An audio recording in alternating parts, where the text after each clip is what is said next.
Hey buddies, name's Rob. I played in the side deck remote duel regional today, 129 players, 8 rounds, and I finished top 16, 15th place exactly with Unchained. I finished 5-2-1, so kind of squeezed in there. It was a really fun event, and I just wanted to do a quick deck profile. So starting off, we have the Unchained monsters. It's 3 Aruha, obviously. It's the best one since he's an extender. You can pop anything, so he can even pop your board breakers going first, sorry. Rakea, Shravara, Sarama, Abominable, Shyama, and Disaster. You have to play all of them. And Soul of Disaster is actually important for like a specific combo, so you just have to play it. It feels rough, but honestly, the only bad one to draw is like this one. The other ones are like salvageable, especially Rakea. The stars of the show, it's the 3 Beckoning Beasts, the 1 opening, and then I played 2 Squirmer because I don't own thrusts and I had to make room, or I had to fit stuff instead of thrusts. If I had thrusts, this would be only 1.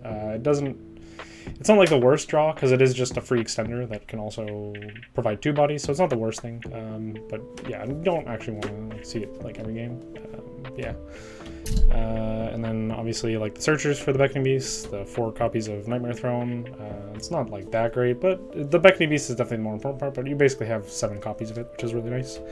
For the Unchained spells, I have 3 Prison and 1 Wailing. Again, because I have to fill up space, I just thought I'd play the Wailing since it's basically 6 copy of a card that you can pop to special from the deck.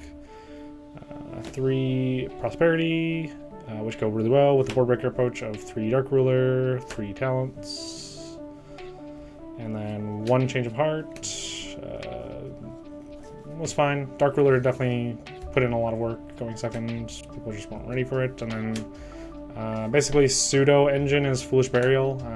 Again, since I'm not playing the thrust, having to find 3 cards to fill in space. This is basically just another way to get to Shyama or Shavara.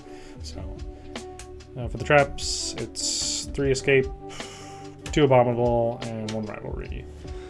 The Rivalry didn't really like win me any games. The one time I drew it going first, I was actually in the mirror, so it didn't actually do anything.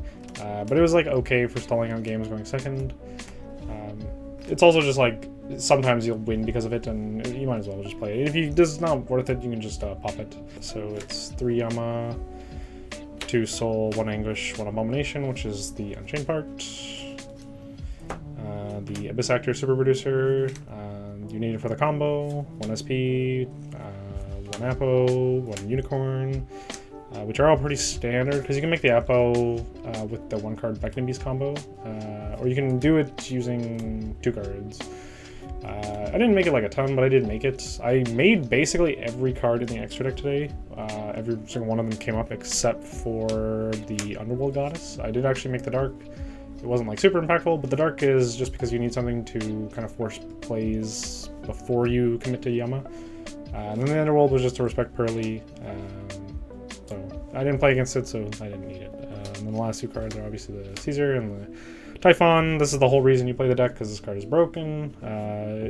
You can play around like talents to take and stuff like that, and this card specifically is kind of weak to talents, especially with only 1 Shavara. But it's not the worst. It's not the end of the world. Yeah. And then for the side deck, this one's like a bit unique, I guess. It is mostly the same. It's like the 3 Mind Control, the 1 Harpies, but instead of the Herald of the Abyss, I played 2 Lightning Storm. And then for also going second, I played 1 copy of Way Where There's a Will. So the idea is just it's a searchable pot prosperity that can find more cards, and you know, if it finds like the Beckoning Beast, it is still like 1 card full combo. I actually did win a game because I was playing this card. Basically, like forced out the interaction, popping this against a voiceless player, and then I broke through the board still. 1 called by. And then the going first cards, Mistaken Arrest, which like super did well today. I won games like solely off Mistaken Arrest sometimes, just because it actually would stall me on a turn. 3 Book of Eclipse, 1 Anti-Spell, because the deck just is weak to talents, Dark Ruler, talents to take, Change of Heart, etc. and sometimes you will just find this hot pot prosperity and you'll just win. And then yeah, the Book of Eclipse is really good against like link decks going first, and it's also really good against Tempai and going second against certain decks. You can just like force out, like against Voiceless, you can force out their negate, and if they don't, well, you just kill them through it, or it forces like an Ash Blossom kind of thing. So yeah, it was really good. No complaints. I found the event really fun. Shout out to all the judges. Shout out to Joshua Kippenberg, who was my round 1 opponent, who ended up winning the whole regional, also playing Unchained. And then other shout outs are my friends from Winnipeg, the buddies obviously, and RC Domingo. And shout outs to TXH, my team that I'm on. Go check them out in the description below. And yeah, thanks for watching. And